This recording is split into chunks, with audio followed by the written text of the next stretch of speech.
Now today we'll be dealing with section 65B, 65A and 22A primarily. हमको electronic evidence समझना है और उसके लिए एक सिंगल जजमेंट एनफ रहेगा. लेटेस्ट पोजीशन है, उसने प्रीवियस अथॉरिटीज सबको डिस्कस किया है and we will discuss that judgement in particular detail just to explain it to you. पहले हम लोग सेक्शन 65B की बात कर लेते हैं कि 65B में है क्या. अब देखिए सेक्शन तो आप खुद में बहुत बड़ा है, इसको शॉर्ट करके बताता हूँ. 65B कहता है not withstanding anything contained in this act. तो ये पहली लाइन को गौर करिए. नॉट विथस्टैंडिंग शब्द यूज होने का मतलब है ये नॉन ऑब्स्टेंटे क्लॉज है. इसका मतलब है this provision is over riding every other provision of Indian evidence act. साथ में आपको एक मैगजिम भी याद होनी चाहिए जो अप्लाई करेगी in context of electronic records and its admissibility in evidence. That is generally a specialibus non-derogant. A general law will not act in derogation of a special law. तो एविडेंस एक्ट के बाकी provision general in nature के हैं और electronic records को लेके जितने भी प्रोविजन हैं वो स्पेशल नेचर के हैं. So you can not use general provisions of Indian evidence act to admit electronic records. You have to only comply with special provisions of the Indian Evidence Act. If you don't, that would be an illegal admission of evidence. ठीक है, वो admissibility legal नहीं होगी. Special provision से आपको comply करना ही होगा. Maxim क्या है? Generally a specialibus non-derogant. A general law does not act in derogation of a special law. अब section 65B कहता है कि notwithstanding anything contained in Indian Evidence Act, any information contained in an electronic record which is printed on a paper, stored, recorded or copied in an optical or magnetic media, produced by a computer is deemed to be a document under Indian Evidence Act if the condition mentioned in section 65B clause 2 are satisfied. If the condition mentioned in section 65B clause 2 are satisfied, then the paper on which the information contained in an electronic record is printed or the optical or magnetic media produced by the computer in which such information is stored, recorded or copied, it shall be admissible in any proceeding without proof or production of the original as evidence of any contents of the original or of any fact stated therein of which direct evidence would be admissible. अब conditions क्या हैं 65B के clause 2 में? ये है कि computer output जो information contain करता है that was produced by a computer which was used regularly to store or process information of that kind. पहला. Secondly, it requires that information of that kind was regularly fed into that computer in ordinary course of said activities. Third is that the computer was operating properly throughout the time such information was being stored in it, and if it's not operating properly, then in that situation that in operation should not have the effect to affect the accuracy of the electronic record. And third and the fourth and last one is that the information which is contained in an electronic record is derived from such information which is fed in the computer in the ordinary course of said activities. ये चार condition है. ठीक है. अब क्या कहते हैं clause 3 जो है 65B का वो बस एक्सप्लेन करता है कि अगर कोई operation is being regularly performed by computer, तो चाहे सिंगल कंप्यूटर हो, चाहे कॉम्बिनेशन ऑफ कंप्यूटर हो, चाहे सक्सेशन, चाहे by different computer operating in succession हो, etcetera etcetera, they shall be treated as a single computer. अब फोर्थ क्लॉज पे आ जाते हैं जो इंपॉर्टेंट है. ये सबसे ज़्यादा इंपॉर्टेंट है, इसी में सारा कनंड्रम है. फोर्थ क्लॉज कहता है in any proceeding where it is desired to give the statement in evidence by the virtue of this section a certificate doing any of the following things, that is to say first identifying the electronic record and describing the manner in which was produced, secondly giving particulars of the device involved in the production of that electronic record, and thirdly dealing with any of the matters to which the condition mentioned in subsection 2 relate.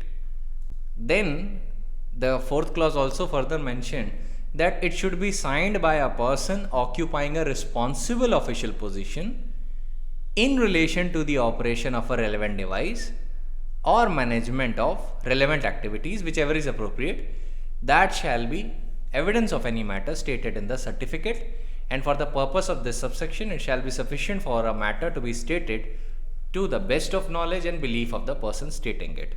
तो मतलब certificate में signature के अलावा by the person who holds a responsible official position or who is involved in the management of relevant activities on that device, वो signature के बाद उसको बस इतना ही सर्टिफाई करना होगा कि जितनी भी मैटर उसने बताए हैं जो क्लॉज 4 में ए बी सी में फॉल करते हैं, that have been stated to the best of his knowledge and belief, इतना सफिशिएंट होगा.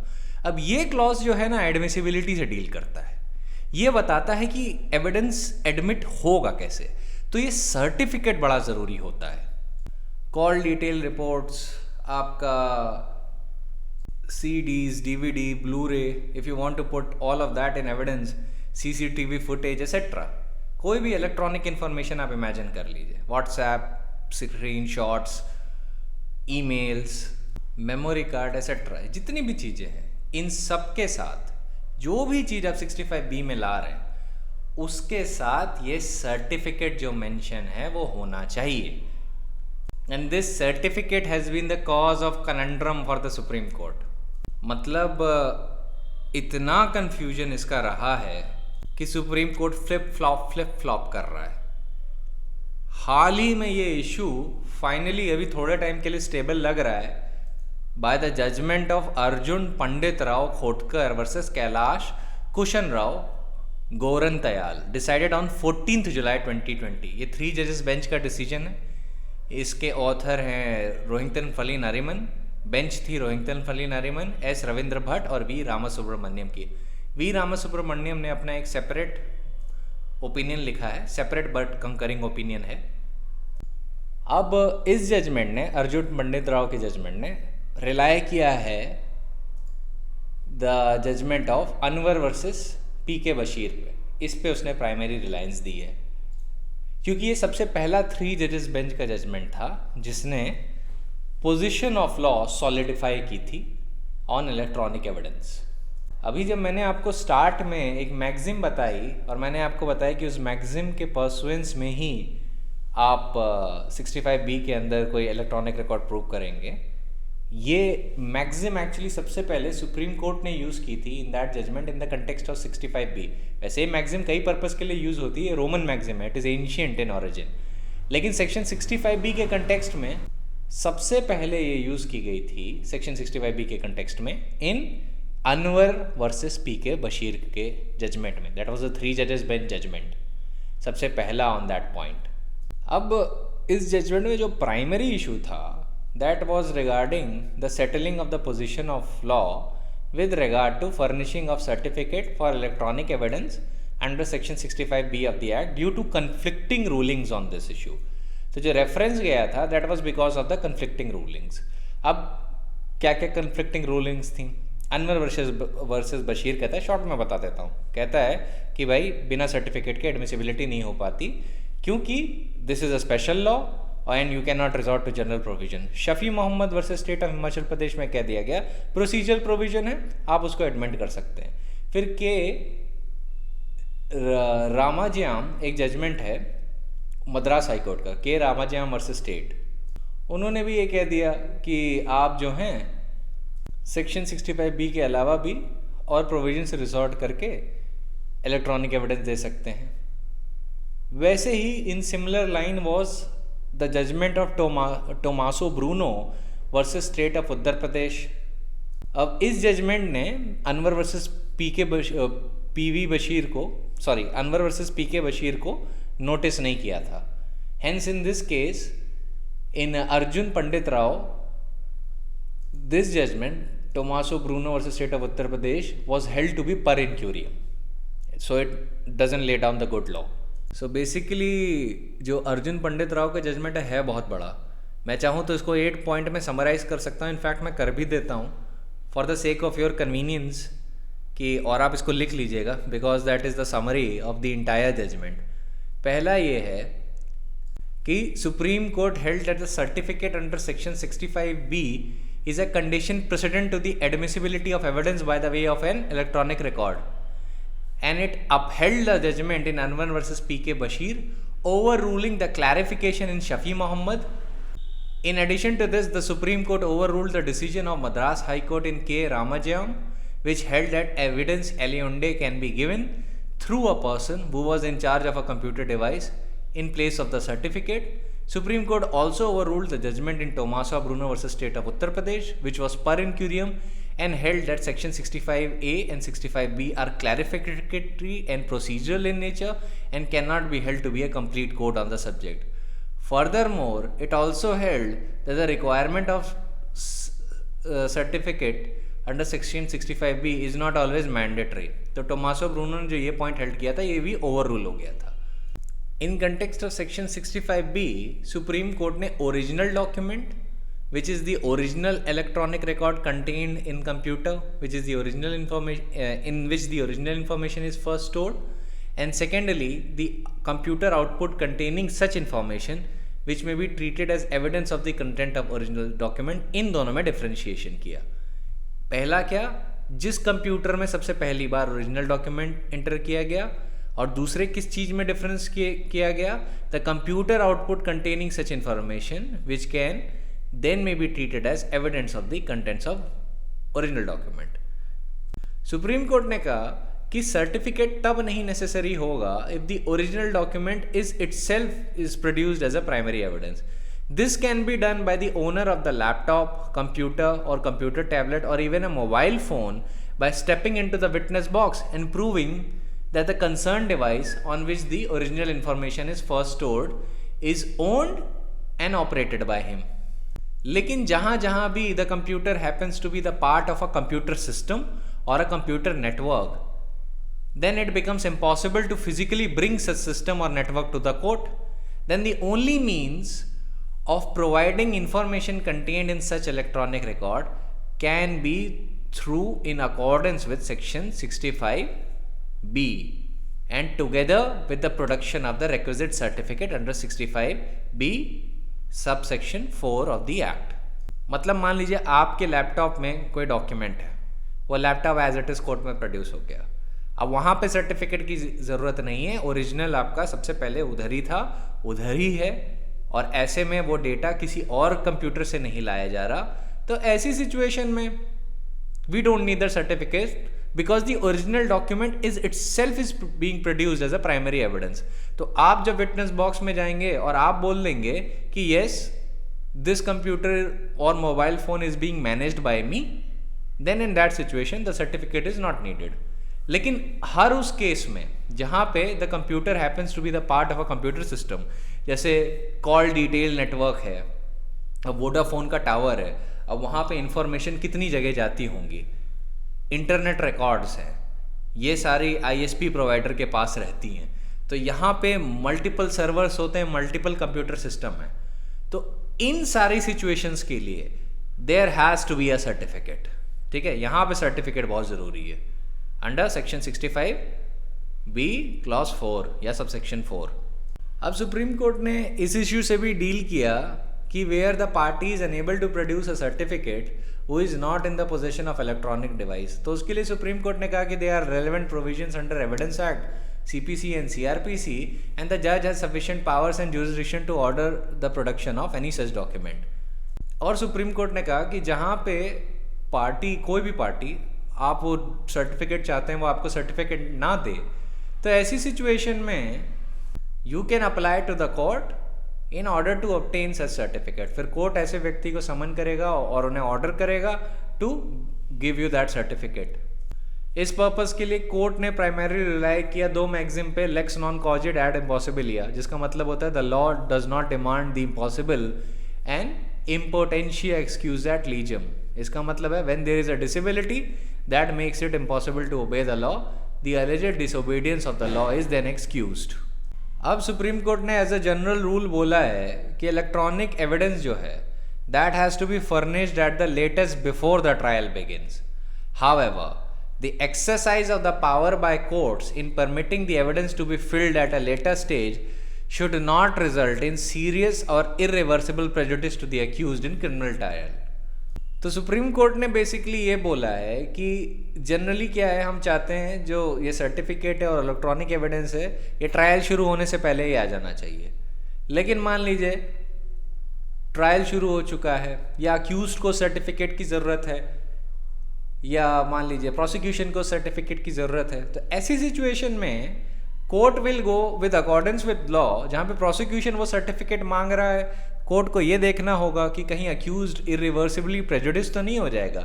सेकेंडली कोर्ट ये भी देखेगा कि जहाँ पे अक्यूज्ड डॉक्यूमेंट सर्टिफिकेट मांग रहा है वहाँ पे फैक्ट ऑफ द केस ऐसे हैं जहाँ पे जुडिशियल डिस्क्रेशन अक्यूज्ड या प्रोसिक्यूशन के फेवर में एक्सरसाइज करना चाहिए.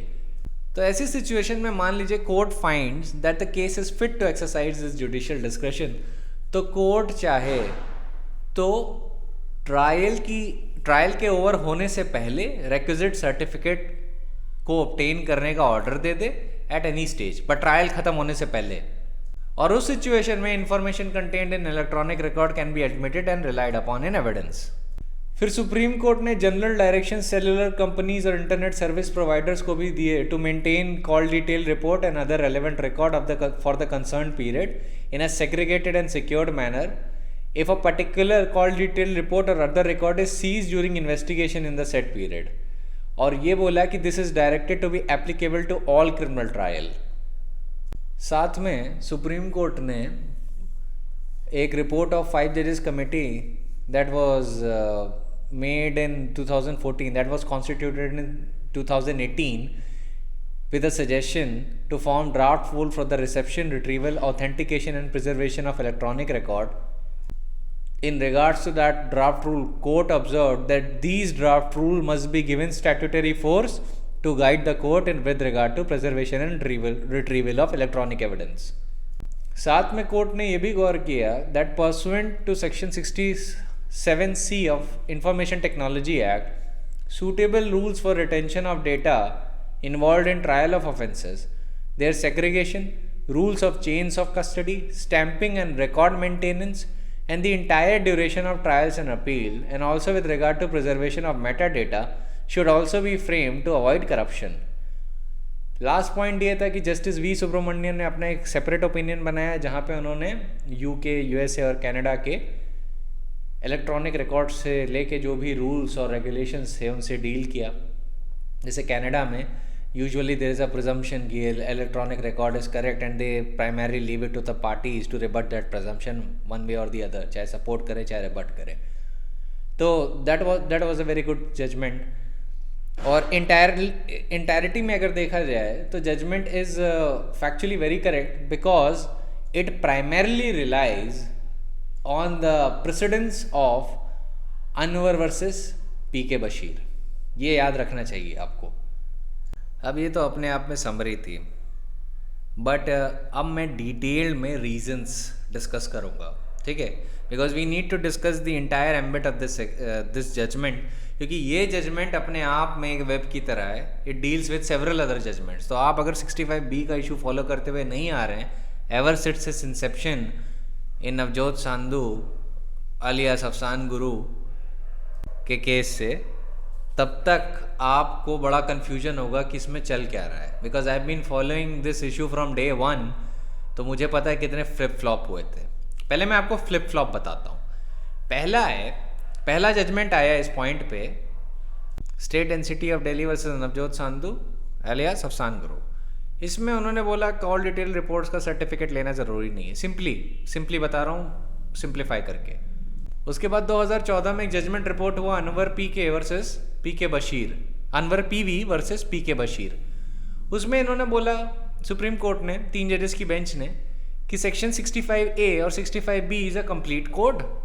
A certificate required under section 65B clause 4 is a condition precedent for admissibility of secondary electronic record, and if the electronic record is used as primary evidence under section 62 of the said act, the same is admissible in evidence without compliance with the condition under section 65B of the said act. ये 3 जजेस bench का judgement था.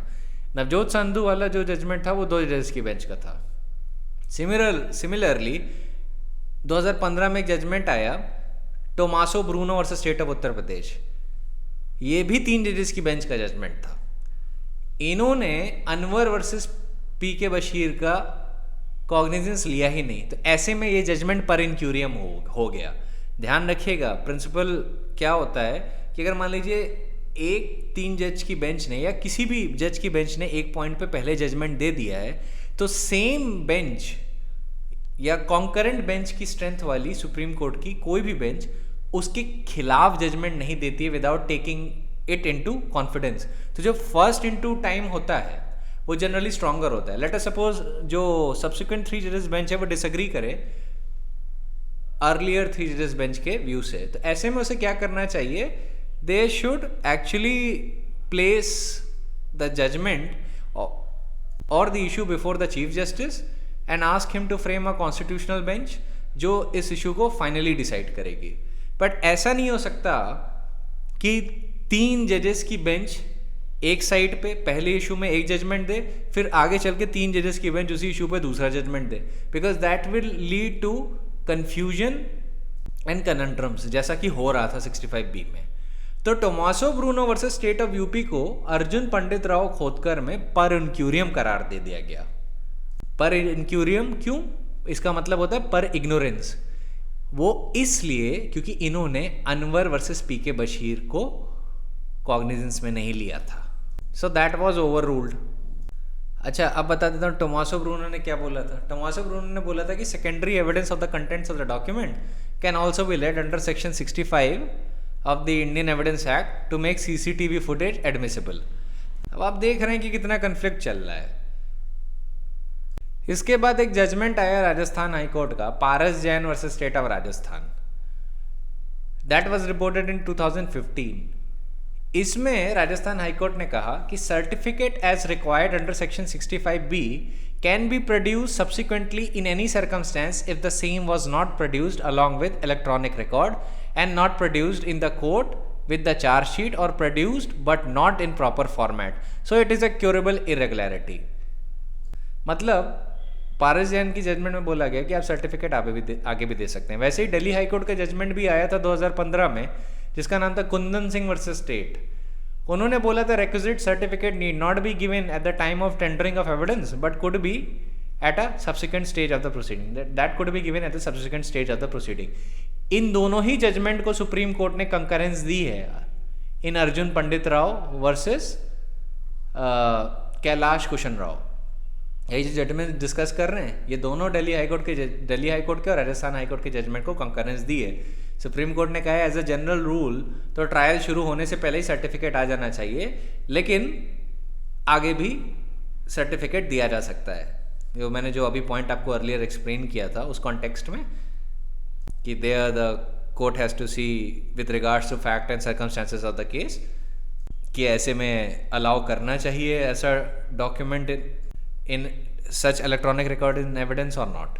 ठीक है, तो Paras Jain versus state of Rajasthan और Kundan Singh versus state and city of Delhi दोनों को कंकरेंस दी गई है। एक मद्रास हाईकोर्ट का जजमेंट आया था 2016 में कि रामाजयम वर्सेस इंस्पेक्टर ऑफ पुलिस, जिसको सुप्रीम कोर्ट ने ओवर रूल कर दिया। मद्रास हाईकोर्ट ने इस जजमेंट में बोला था कि evidence aliunde can be given through a person who was in charge of a computer device in place of a certificate under section 65B clause 4 of the said act। अब aliunde और या aliundi का अगर आप मतलब नहीं समझते हैं तो it means elsewhere। Madras high court ये कहना चाह रहा था कि आप सेक्शन 65B क्लॉज 4 के अलावा भी एविडेंस दे सकते हैं। 2017 में आया judgment Vikram Singh versus state of Punjab, जिसमें सुप्रीम कोर्ट ने बोला after referring to Anwar versus P K Basheer कि primary evidence in electronic where the primary evidence in electronic form has been produced then no certificate under section 65B would be necessary. ये judgment भी 3 जजेस bench का था, इसको भी affirm किया गया है इस जजमेंट में। उसके बाद 2018 में एक जजमेंट आया था Shafhi Mohammad versus state of Himachal Pradesh. 2 जजेस बेंच का जजमेंट था। इसमें बोला गया था कि a party who is not in possession of a device from which the document is produced cannot be required to produce a certificate under section 65B clause 4 of the act. The applicability of the requirement of the certificate being procedural can be relaxed by the court whenever the interest of justice so justifies. Supreme court ने Shafhi Mohammad versus state of Himachal Pradesh को overrule कर दिया, क्योंकि ये position of law अगर follow होगी तो that would result in section 65B 65A be rendered nugatory. वैसे ही एक और जजमेंट रेफर हुआ था इस केस में जिसका नाम है state of Karnataka versus MH हीरेमथ. इसमें सुप्रीम कोर्ट ने 2 जजेस की बेंच थी, उन्होंने बोला the need of the production of a certificate under section 65B subsection 4 would arise when the electronic record is sought to be produced in evidence at the trial. It is at that stage that the necessity of production of the certificate would arise. इसको भी follow किया गया इस judgement में, इसको over rule नहीं किया गया है. बेसिकली इस जजमेंट में बोला गया था कि सर्टिफिकेट की जरूरत तब होगी when you want to put it in an evidence at the trial. आप ट्रायल में उसको यूज होना करना चाहते हैं, उसी स्टेज पे the necessity of production of certificate would arise. अब देखिए मैं आपको कुछ अपने व्यू देता हूँ. Section 22A of the Indian evidence act को देखिए, वो क्या कहता है, when an oral admission as to content of electronic records are relevant.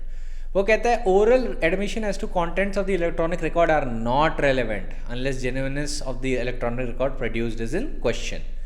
तो मतलब oral admission contents of the electronic record को लेके are not at all relevant unless its genuineness is itself is in question. इसको contrast करिए section 22 of the Indian evidence act से. Section 22 क्या कहता है, वो भी यही कहता है, लेकिन वो 2 एडिशनल ग्राउंड आपको देगा. Oral admissions as to contents of the documents are not relevant, ये जनरल रूल है, unless and until party proposing to prove them shows that he is entitled to give secondary evidence of its content.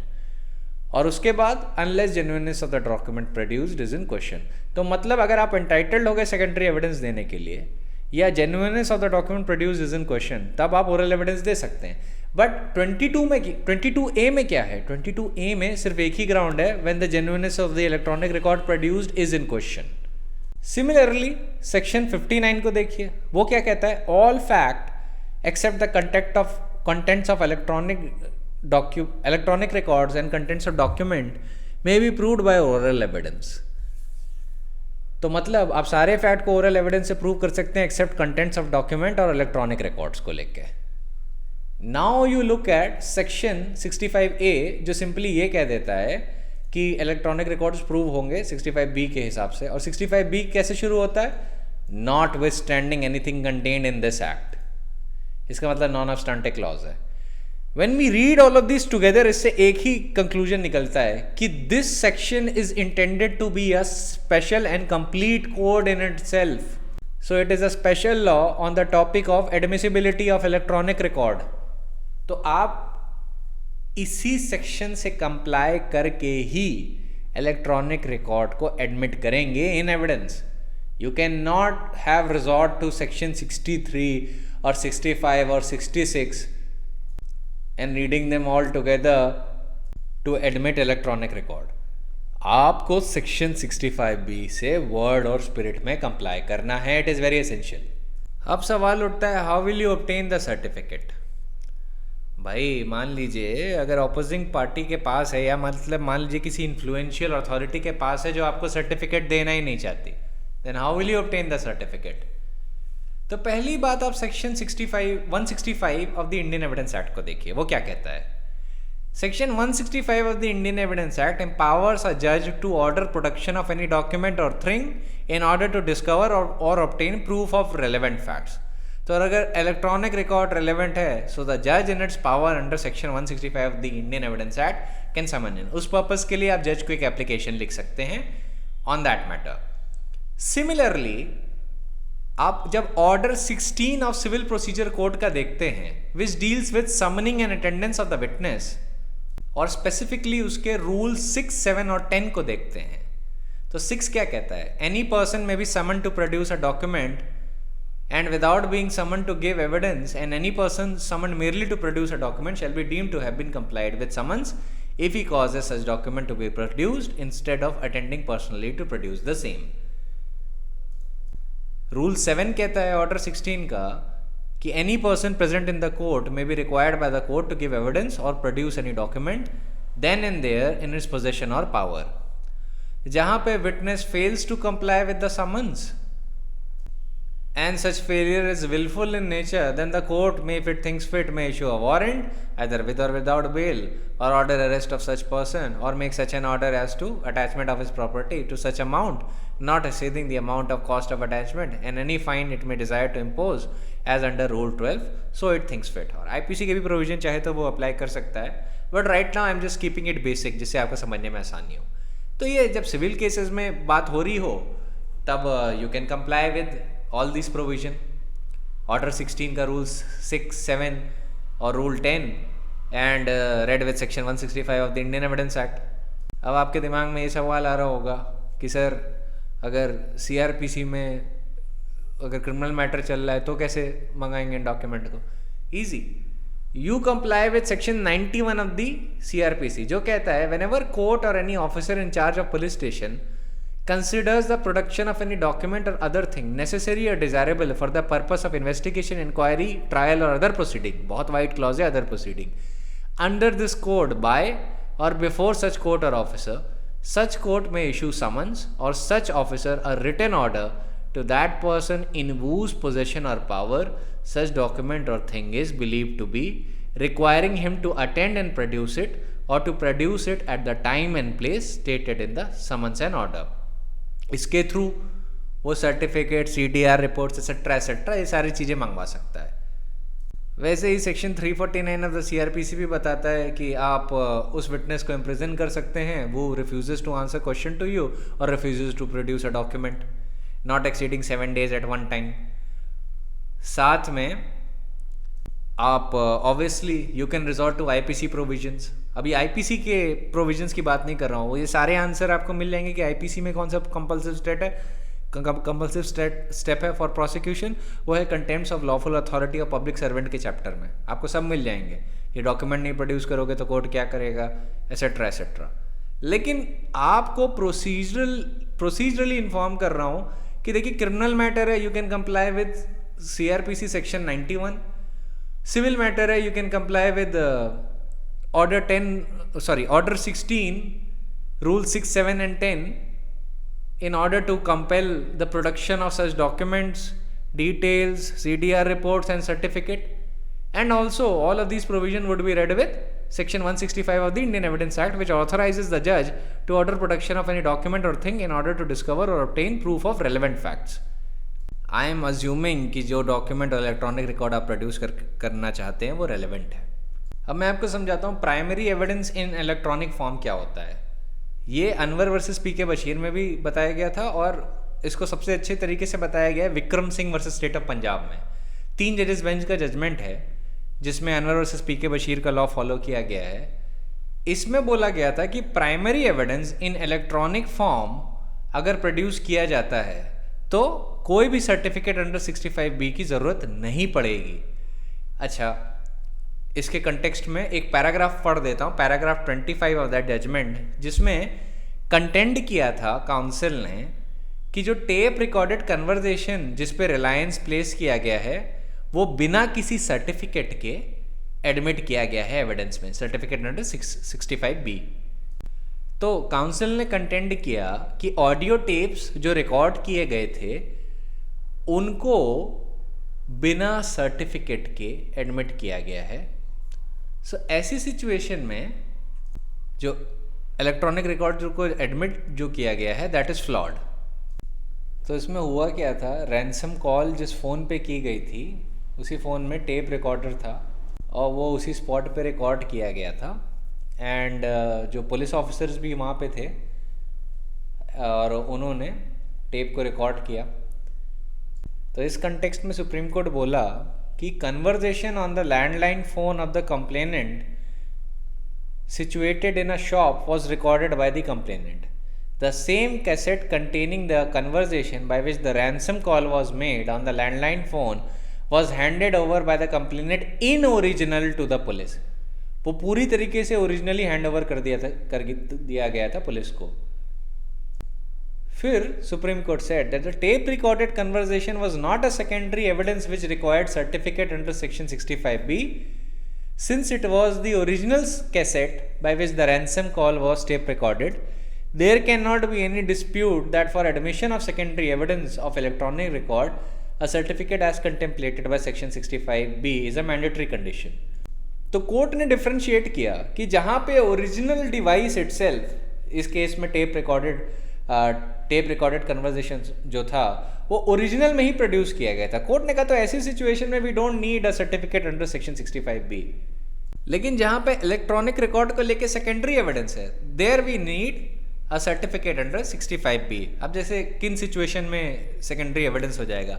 Call detail report में, IMEI numbers में, tower location determine करने में, etcetera. ये जो और आपका वो भी होता है इंटरनेट सर्विस प्रोवाइडर्स का इन्फॉर्मेशन, इसमें बहुत सर्वर्स और बहुत कंप्यूटर्स इन्वॉल्व होते हैं, तो ये नहीं पता चलता ओरिजिनल कहाँ पे हुआ, ओरिजिनल कहाँ गया था first at the point of time.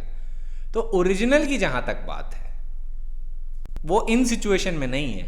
CDR call detail records को लेके, IMEI number, ISP, tower location, CAF applications, इन सारी चीज़ों को लेके नहीं होगा. यहाँ पे सेकेंडरी एविडेंस की ज़रूरत होगी, क्योंकि ऐसे केसेस में कंप्यूटर जो है it happens to be a part of computer system और computer network. So in these cases it would become impossible to physically bring such towers, network or computer systems to the court.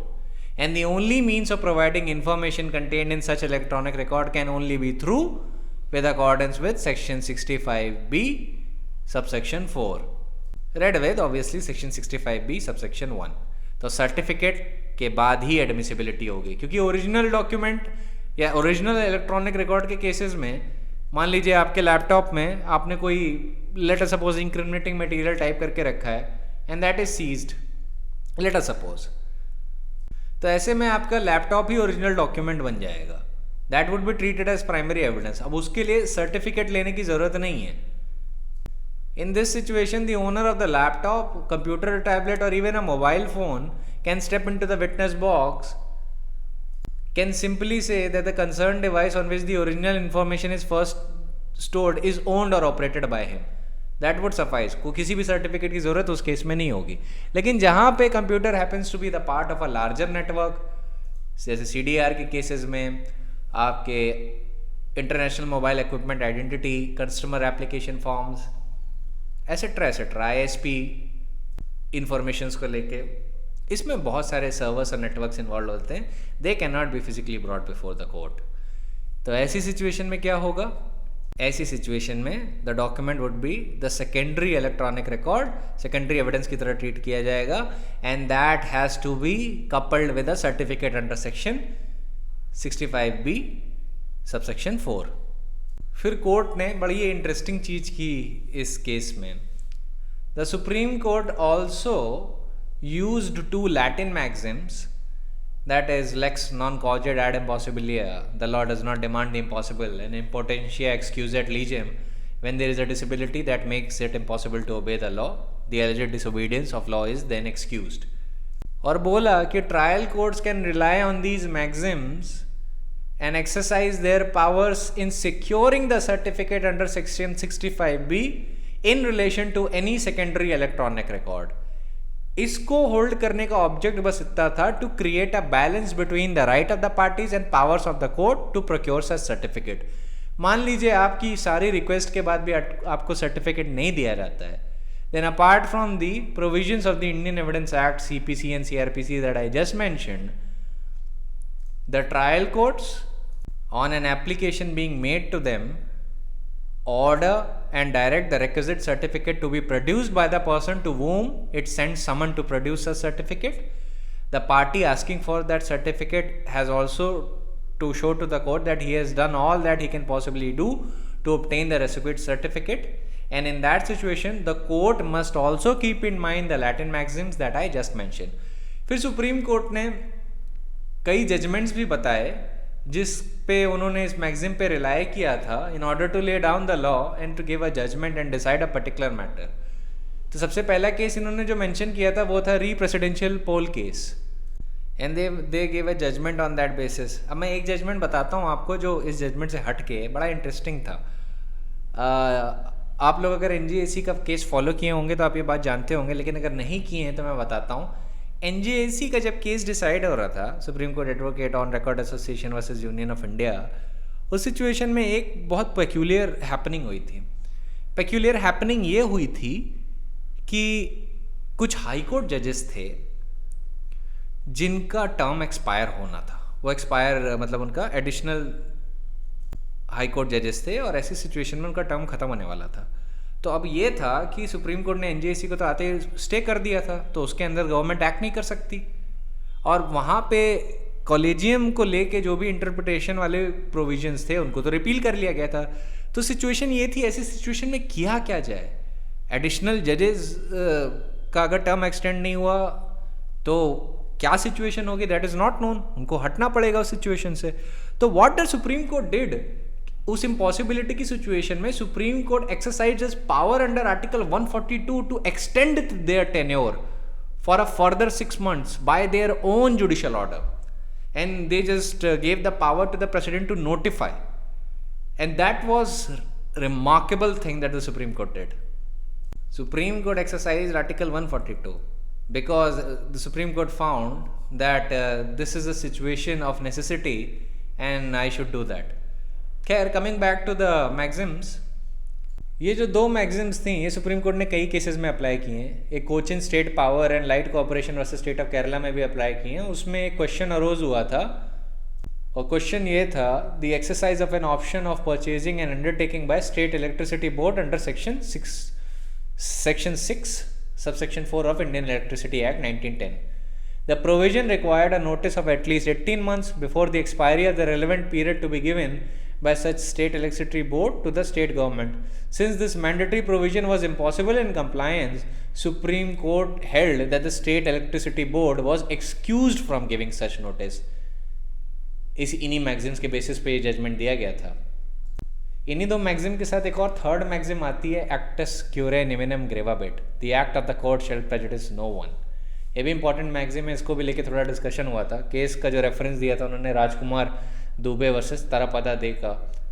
तो इन maxims को देखते हुए supreme court ने बोला कि ये जो मैगजिम्स हैं that would also apply in the case of section 65B। उन्होंने बोला section 65B subsection 4 is mandatory, certificate is mandatory, लेकिन क्योंकि इस केस में पार्टीज ने अपनी पावर में जो कुछ हो सकता था किया और थर्ड पार्टी जिसके ऊपर उनकी कोई भी शक्ति नहीं थी, उन्होंने मैंडेटरी ऑब्लिगेशन से कंप्लाई नहीं किया, इनको सर्टिफिकेट बिल्कुल भी नहीं दिया। इन that situation they must be relieved on the mandatory obligation contained in the said subsection. इस सिचुएशन में रिलीव किया था उस मैंडेटरी ऑब्लिगेशन से जो इस केस में अप्लाई हो रहा था। तो देखिए, when the procurement of such document is rendered impossible then the mandatory obligation in that situation alone can be relaxed. इन्हीं दोनों मैगजिम के बेसिस पे, जैसा कि सुप्रीम कोर्ट ने इस केस में भी हेल्ड किया था। यहाँ पे वो लोग स्टेट अथॉरिटी से मांगते रह गए सर्टिफिकेट, पर उन्होंने नहीं दिया था। Supreme Court said okay, in this situation extraordinary situation है, we'll relax this mandatory obligation. But general rule ध्यान रखिएगा, ये एक्सेप्शनल सिचुएशन है। इंटरव्यू में कोई पूछे तो ही आप बताइएगा एक्सेप्शनल सिचुएशन क्या है। जनरल सिचुएशन मेन याद रखिएगा कि when a person is trying in everything in his power to obtain the certificate और उसको नहीं दिया जा रहा है certificate, then in that situation आप किसके पास जाएंगे? कोर्ट के पास। कोर्ट से कौन से सेक्शंस में ऑर्डर लेंगे? जो सेक्शन CRPC और CPC के मैंने मेंशन किया, ऑर्डर 16, रूल 67 या आप section 91 read with section 165 of the Indian evidence act, section 91 of the CRPC की बात कर रहा हूँ। अब देखिए कौन सी स्टेज तक आपको ऑब्टेन करना है ये सर्टिफिकेट, मैं आपको शॉर्ट में बता चुका हूँ, लेकिन अब मैं रीजनिंग दे रहा हूँ। रीजनिंग की वजह से आपको याद रहेगा। Merely telling you summary points and giving you a cut and right answer would not do, that would not be beneficial in judiciary exams. तो सुप्रीम कोर्ट ने इसका एक आंसर दिया। सुप्रीम कोर्ट ने बोला देखिए एज अ जनरल रूल तो trial शुरू होने से पहले ये डॉक्यूमेंट आ जाना चाहिए, क्योंकि as a general rule and as a general principle accused must be supplied with all the documents that the prosecution seeks to rely on before the commencement of the trial. अब उसके लिए आप section 173 का subsection 5 और section 207 of the CRPC देख सकते हैं। और सेक्शन 207 का कंप्लायंस मैंडेटरी है। तो होता क्या है, जब आप चार्जशीट फाइल कर रहे हैं, if you are the prosecution, आप मान लीजिए इन्वेस्टिगेटिव एजेंसीज हैं और you want to prosecute a particular person, अब आपको क्या करना है, चार्जशीट जब आप फाइल कर रहे हैं तो उसी वक्त आप वो डॉक्यूमेंट एनेक्स करवा लीजिए, वो डॉक्यूमेंट और सर्टिफिकेट ऑब्टेन कर लीजिए, क्योंकि जब 207 ऑफ द सीआरपीसी की स्टेज आएगी तो आपको 161 में क्या स्टेटमेंट्स रिकॉर्ड किए, 164 ऑफ द सीआरपीसी में क्या स्टेटमेंट रिकॉर्ड किए, और कोई भी ऐसा एविडेंस जिस पे प्रोसिक्यूशन रिलाई करना चाहता है, वो सारी चीज़ों की कॉपी अक्यूज्ड को देनी होती है, जिससे अक्यूज्ड अपना डिफेंस स्टार्ट कर पाए, अपना डिफेंस प्रिपेयर कर पाए। सो ऐसी सिचुएशन में कोर्ट्स कहते हैं कि ट्रायल शुरू होने से पहले ये होना चाहिए, क्योंकि अक्यूज्ड को 207 की स्टेज पे ही उसकी कॉपी मिल जानी चाहिए। तो सुप्रीम कोर्ट ने उसी कंटेक्स्ट में बोला कि electronic evidence that is computer output has to be furnished at the latest before the trial begins. Reason दिया, because it gives the accused a fair chance to prepare and defend the charges levelled against him during the trial. The general principle in criminal proceeding is to supply the accused all the documents that the prosecution seeks to rely upon before the commencement of trial. The requirement of such full disclosure is an extremely valuable right and an essential feature of a right to fair trial, as it enables the court to prepare for trial before its commencement. साथ में ये भी settled law है कि prosecution को allow नहीं किया जाता लैक्यूना फिल करने के लिए during the course of trial. Supreme court ने इस पॉइंट पे सीबीआई वर्सेस आरएस पाई का जजमेंट रीटरेट किया और बोला कि एक ही एक्सेप्शन है इस जनरल रूल का, कि अगर प्रोसिक्यूशन ने मिस्टेकनली कोई डॉक्यूमेंट फाइल नहीं किया या भूल गया मिस्टेक की वजह से, then such document can be allowed to be placed on record. Supreme court ने उस जजमेंट में बोला था that the investigative officer is required to produce all the relevant document at the time of submitting the chargesheet. At the same time, there is no specific prohibition, and it cannot be held that an additional documents cannot be produced subsequently. If some mistake is committed in not producing the relevant documents at the time of submitting the report or the charge sheet, it is always open to the investigation officer to produce the same with the permission of the court. इसी context में इस judgment में supreme court ने बोला कि in terms of general procedure, the prosecution is obligated to supply all the documents upon which the reliance may be placed to an accused before the commencement of the trial. Thus, the exercise of the power by courts in criminal trials in permitting the evidence to be filed at the later stage should not result in serious or irreversible prejudice to the accused. A balancing exercise in the respect of right of the parties has to be carried out by the court in examining any application by the prosecution under Section 91 or 311 of the CRPC or Section 165 of the Indian Evidence Act. Then Supreme Court says, depending on the fact of the case and the court exercising discretion after seeing that the accused is not prejudiced by the want of fair trial, the court may in appropriate case allow the prosecution to produce such certificate at a later point in time. लेकिन ये exception है, ये norm नहीं है। देखिए हम exception की बात कर रहे हैं, जनरल प्रिंसिपल के बाद एक्सेप्शन की बात की जाती है। जनरल प्रिंसिपल मैंने पहले बोल दिया, मतलब as of the latest trial शुरू होने से पहले ही ये सर्टिफिकेट फाइल होना चाहिए, लेकिन हम अभी एक्सेप्शन की बात कर रहे हैं कि अगर मान लीजिए बाय मिस्टेक या due to some other supervening circumstances beyond the control of the prosecution वो डॉक्यूमेंट नहीं ऑब्टेन हो पाया, सर्टिफिकेट नहीं ऑब्टेन हो पाया, देन बाद में भी दिया जा सकता है। और उसमें भी जजेस को देखना होगा कि कहीं अक्यूज प्रेजुडिस ना हो जाए, अक्यूज का केस प्रेजुडिस ना हो जाए, और फेयर ट्रायल का जो नोबल थॉट है इन criminal justice system वो defeat ना हो जाए। So the court has to do a balancing act between the rights of the parties and see where the balance of interest lies. फिर उन्होंने accused के पॉइंट ऑफ व्यू से भी बात करी कि अगर अक्यूज्ड ऐसा पर्सन है वो desires to produce the requisite certificate as a part of his defence, then this will again depend upon the justice of the case and the discretion is to be exercised by the court in accordance with law. Supreme court ने उसके बाद Paras Jain versus state of Rajasthan का judgment refer किया, जो Rajasthan high court का था, जिसको बोला गया था कि अगर certificate as required under section 65B अगर पहले आप नहीं फाइल कर पाते हैं due to some supervening circumstances और बाद में फाइल करते हैं तो वो क्योरेबल इरेगुलरिटी है। ये इस बात को सुप्रीम कोर्ट ने फुल कंकरेंस दी, अप्रूवल दिया। फिर जस्टिस नारिमन ने अपने आप से ही एक सवाल पूछा और ये बोला कि अगर मान लीजिए if an evidence more particularly evidence in form of a document, if it's not produced along with the charge sheet, क्या वो किसी भी circumstances में आगे produce नहीं किया जा सकता? My answer to that question is in negative, as in my opinion such evidence can be produced subsequently also, as it is a settled law that the goal of criminal trial is to discover the truth, and to achieve that goal the best possible evidence is to be brought on record. फिर justice Nariman ने section 91 of the CrPC को refer किया और देखा that power can be exercised at the any stage of the proceeding, तो बहुत wide clause है, chargesheet submit करने के बाद भी ट्रायल कोर्ट चाहे तो सेक्शन 91 से कंप्लाई कर सकता है।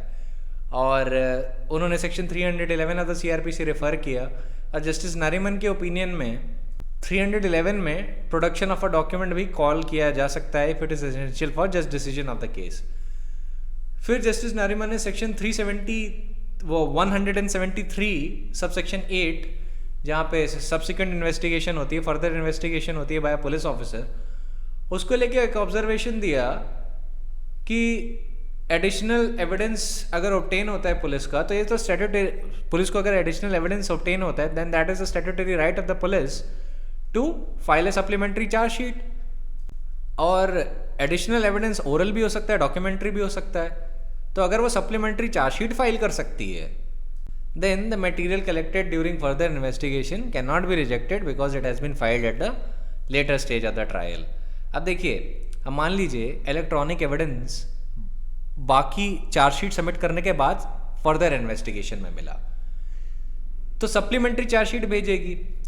तो ऐसी सिचुएशन में जब पुलिस के पास एक तरफ स्टैट्यूटरी राइट है for further investigation and for collection of evidence B it oral और डॉक्यूमेंट्री, जब सप्लीमेंट्री चार्जशीट भेजेगी तो ऑफ कोर्स वो सर्टिफिकेट भी ऑब्टेन करके भेज सकती है। अब ऐसी भी सिचुएशन तो आ सकती है ना जहाँ पे शुरुआत में आपको इलेक्ट्रॉनिक एविडेंस शुरुआत में नहीं मिला, बाद में मिला, मेन चार्जशीट आपने दे दी, उसके बाद जब फर्दर चार्जशीट आपने फाइल की, सप्लीमेंट्री चार्जशीट आपने फाइल की, तब जाके आपको कुछ इलेक्ट्रॉनिक एविडेंस मिला, उसका फिर आपने सर्टिफिकेट कलेक्ट करके कोर्ट को सबमिट किया। अब क्या कोर्ट ये कह देगा कि मैं इसको कंसिडर नहीं करूंगा? नहीं, court will obviously consider it assuming that the trial is going on. अब देखिए, फर्दर इन्वेस्टिगेशन के लिए या सब्सिक्वेंट इन्वेस्टिगेशन के लिए जो 173 के सबसेक्शन 8 में है, जिसको हम लोग कॉमन पार्लेंस में या स्टैट्यूटरी लैंग्वेज में फर्दर इन्वेस्टिगेशन कहते हैं बाय द पुलिस इटसेल्फ, ये पुलिस की स्टैट्यूटरी पावर है। इसके लिए मैजिस्ट्रेट की परमिशन की भी रिक्वायरमेंट की ज़रूरत नहीं है, लेकिन जनरली प्रैक्टिस में क्या होता है कि पुलिस ऑफिसर्स कोर्ट की परमिशन लेके ही फर्दर इन्वेस्टिगेशन करते हैं, जिससे मैजिस्ट्रेट के दिमाग में ये रहे कि yes additional evidence can come. तो ऐसा ना हो कि वो ट्रायल कंप्लीट कर दिया, उसके बाद पुलिस इन्वेस्टिगेट कर रही है तो कोर्ट बोलेगा क्या फ़ायदा तुम्हारे इन्वेस्टिगेशन का, ट्रायल तो खत्म हो गया। For that purpose court generally permission ले लेती है and just informs the magistrate की we are investigating further in this. तो उस एक एक्सेप्शनल सिचुएशन की भी कोर्ट ने बात की कि मान लीजिए इलेक्ट्रॉनिक एविडेंस अगर बाद में है during the course of further investigation by the police under section 173 subsection 8 of the CrPC, तो ऐसे केस में वो सप्लीमेंट्री चार्जशीट भेजेगी। Prime consideration for further investigation क्या होता है? Is to arrive at a truth and to do real and substantial justice. तो अगर कोई भी मटेरियल, चाहे वो इलेक्ट्रॉनिक एविडेंस भी हो during the which has been collected in the course of further investigation, that can not be rejected only because it has been filed at the stage of the trial. Supreme court ने फिर 231 of the CrPC भी देखा और फिर बोला कि 231 of the CrPC entitles the prosecution to produce any person as a witness even though such person is not named in the chargesheet. After comparing all of these provisions of the CRPC, Supreme Court says that when the legal position is that the additional evidence, oral or documentary, can be produced during the course of trial, if in the opinion of the court the production is essential for the proper disposal of the case, then how can it be that the certificate as required under section 65B of the Evidence Act cannot be produced subsequently in any circumstances if the same was not procured along with the electronic record and not produced in court with the charge sheet? In my opinion, it is only an irregularity not going to the root of the matter and it is curable. अब ये जो line है ना, irregularity not going to the root of matter and it is curable, ये CRPC के context में बोली जा रही है, क्योंकि curable irregularities और incurable irregularities जो टर्म है वो CRPC में ही यूज़ होता है और CRPC के कंटेक्स्ट में बड़ा मैटर करता है। खैर, that is another discussion. Then Supreme Court says it is also pertinent to note that the certificate in this case was not in proper form, but in course of the hearing of these petitions it has been produced on the prescribed form. तो मतलब अगर मान लीजिए original certificate जो था वो ढंग से फाइल नहीं हुआ है या मतलब प्रॉपर फॉर्म में नहीं है, देन इट इज परमिसिबल कि वो बाद में भी प्रिस्क्राइब्ड फॉर्म में डॉक्यूमेंट या सर्टिफिकेट सबमिट कर दें कोर्ट को। फिर सुप्रीम कोर्ट ने कुंदन सिंह वर्सेस स्टेट का जजमेंट रेफर किया, दिल्ली हाईकोर्ट का जजमेंट था। दिल्ली हाईकोर्ट ने इस जजमेंट में बोला था और इस जजमेंट को सुप्रीम कोर्ट ने अप्रूव किया है। So now it has become the part of the law of the land, क्योंकि सुप्रीम कोर्ट ने अप्रूव किया है। That is why I am discussing this section and these judgments. Supreme court ने बोला कि सेक्शन 65B सब सेक्शन 4 जो certificate की बात है वो मैंडेटरी है। उन्होंने अनवर वर्सेस पीके बशीर का जजमेंट रेफर किया और बोला कि अगर such certificate can not be produced before the trial begins, वो बाद में भी आप सर्टिफिकेट प्रोवाइड कर सकते हो। क्योंकि दिल्ली हाई कोर्ट की रीजनिंग ये थी कि अनवर वर्सेस पीके बशीर में ये कहीं भी नहीं बोला गया है कि ये certificate can not B produced in the exercise of the powers of the trial court under section 311 of the CRPC or even at the appellate stage under 391 of the CRPC.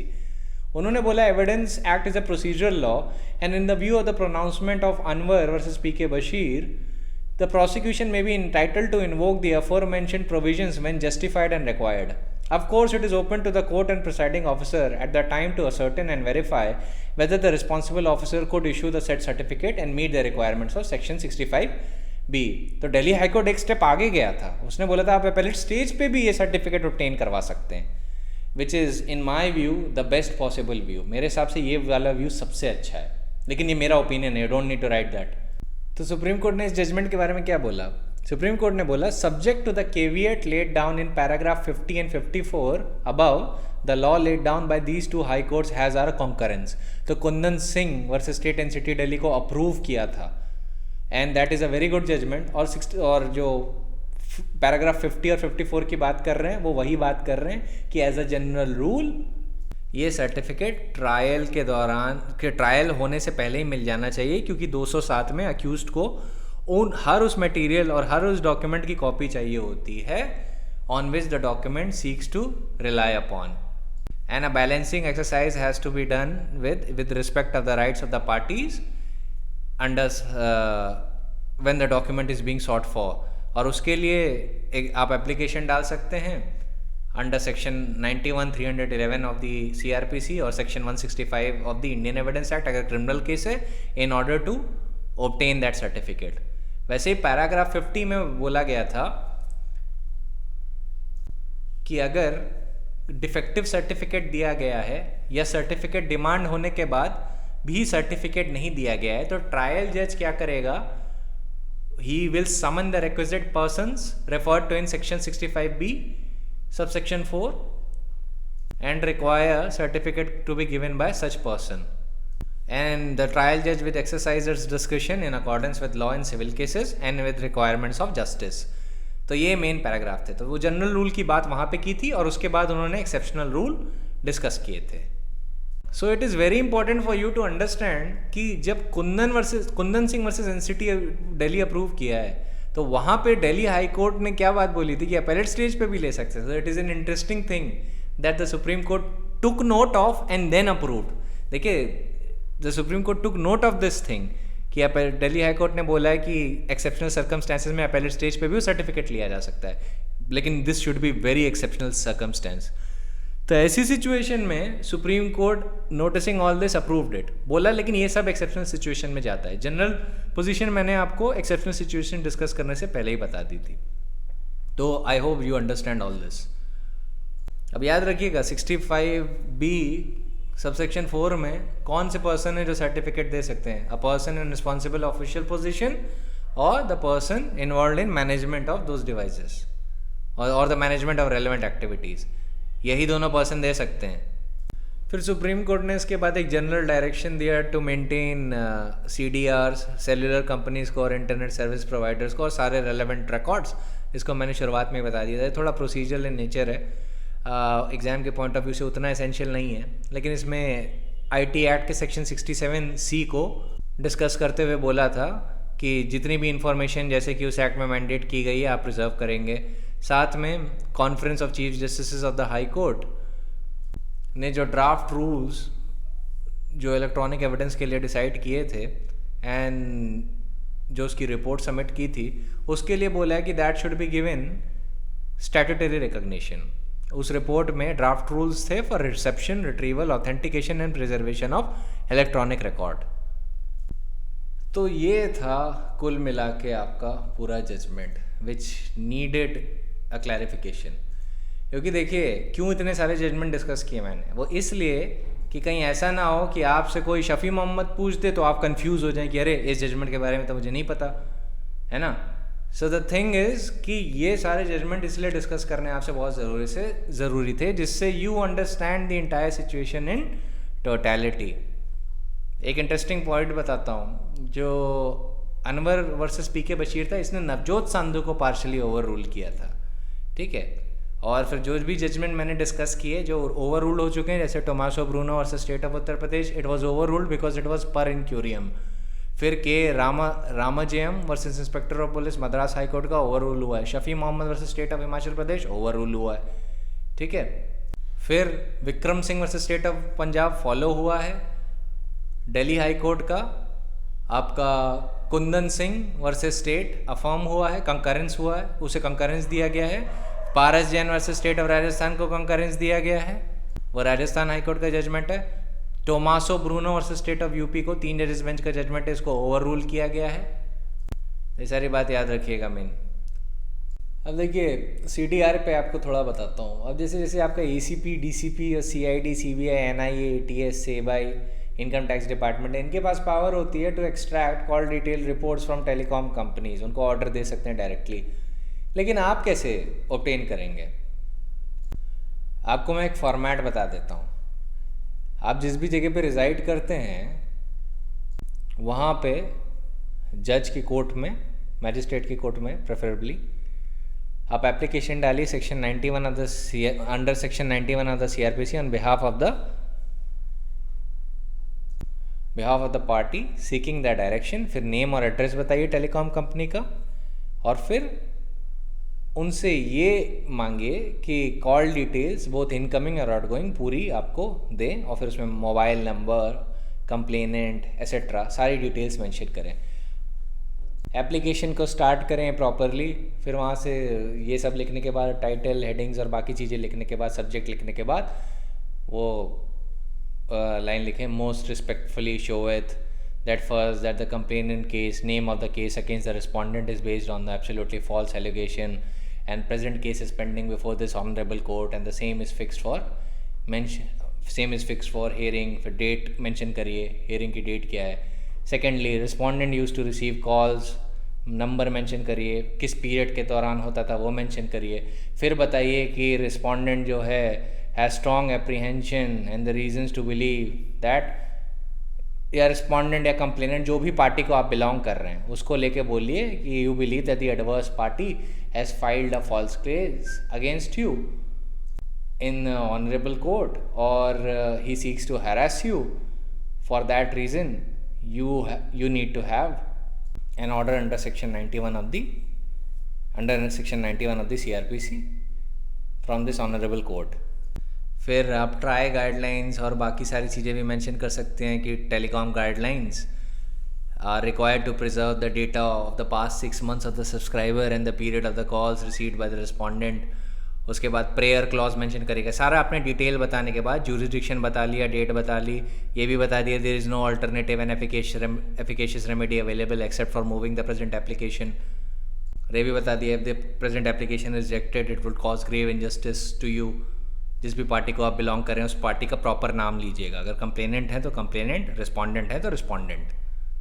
साथ में ये भी बताइएगा call detail records are a material piece of evidence and will help the party to bring the conduct of the party before this honourable court. फिर prayer clause में mention करिएगा that first direct the telecom service provider. फिर telecom service provider जो भी हो आपका, Vodafone, Airtel, जियो, जो भी हो, name the address, name and address of the telecom company, और फिर उनसे वो प्रेयर क्लॉज में लिखेगा to preserve the call details both incoming and outgoing details of the parties for the period mentioned and mobile number, किस mobile number से, and to place it same on the judicial record. साथ में दूसरा prayer आप enter करते हैं direct the superintendent of police, और अगर आप मेट्रोपॉलिटन एरिया में तो DCP, to take the call detail record of the aforementioned mobile number enter कर दिए फॉर द पीरियड, कितने पीरियड से कितने पीरियड के बीच वो मेंशन करिए। और lastly pass any other order which the honourable court deems fit in the interest of justice, equity and good conscience. उसके बाद जो रिक्विजिट चीज़ें होती हैं, name of the city, date, signature, represented through advocate, affidavit etcetera, वो सब डाल दीजिए, दैट विल बी सफिशिएंट।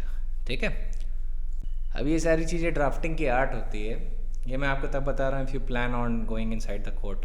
देखिए मैं प्रैक्टिस के बारे में ज़्यादा तो डिस्कस नहीं कर सकता बिकॉज वो थोड़ा अलग ही कन्वर्सेशन हो जाएगा। प्राइमरली हम लोग जुडिशियल और प्रैक्टिकल लॉ की बात करते हैं, नॉट कि आप कैसे प्रैक्टिस करेंगे, कैसे क्या करेंगे, वरना ऐसे तो हर एप्लीकेशन का अपना ही बहुत सारी चीज़ें हैं, वो नंबर ऑफ़ एप्लीकेशन हो गए, लेकिन वो कुछ ऐसा नहीं होता कि बड़ा कॉम्प्लेक्स है। वो एप्लीकेशन का बस आपको फॉर्मेट जानना होता है, लॉ जानना मेन चीज़ होती है।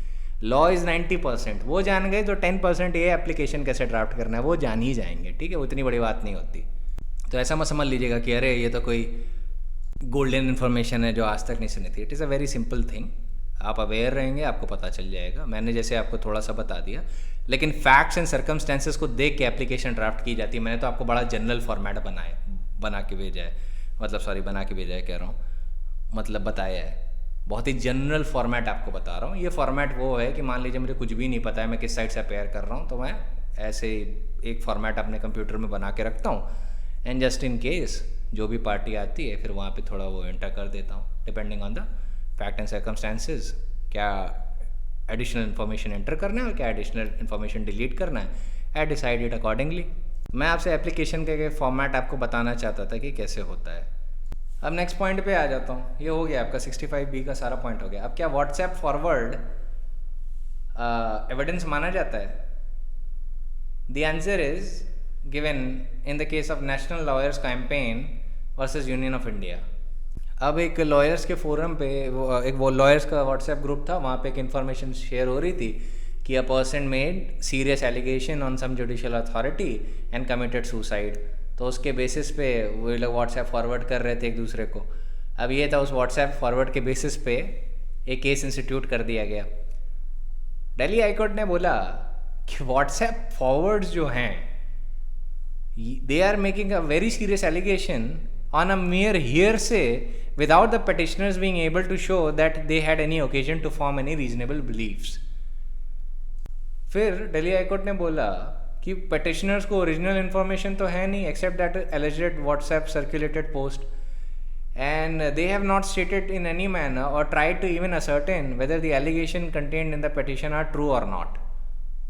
इसको लेके दिल्ली हाईकोर्ट ने बोला कि जो एनेक्जर ए है व्हाट्सएप फॉरवर्ड का जो था, it does not even qualify as a document in terms of an evidence act in as much as neither the original nor the copy of the document has been produced. It is an admitted position that the petitioners have not seen the original and have no occasion to even compare the annexure A with the original। तो ऐसी situation में जो WhatsApp forward जो अगर आपके mobile पे आता है और आप उसी के बेसिस पे मान लीजिए कोई प्रोसीडिंग कोर्ट में इंस्टीट्यूट करना चाहते हैं, तो इस जजमेंट का ध्यान रखिएगा, WhatsApp forwards are not evidences. लेकिन इवन व्हाट्सएप फॉरवर्ड्स की बात कर रहा हूँ जहाँ पे जो रैंडमली नहीं आते हैं, जिसमें घरेलू नुस्खे और पता नहीं क्या क्या यूनिवर्स के सीक्रेट सारे डिकोडेड होते हैं, जो साइंटिस्ट को भी नहीं पता, वो व्हाट्सएप फॉरवर्ड्स में पूरे सीक्रेट डिकोडेड होते हैं। तो उन वैसी सिचुएशन की बात कर रहा हूँ। वैसे ही वहाँ पे हियर से चीज़ों की भी बहुत बात होती है, खैर नॉनदलेस।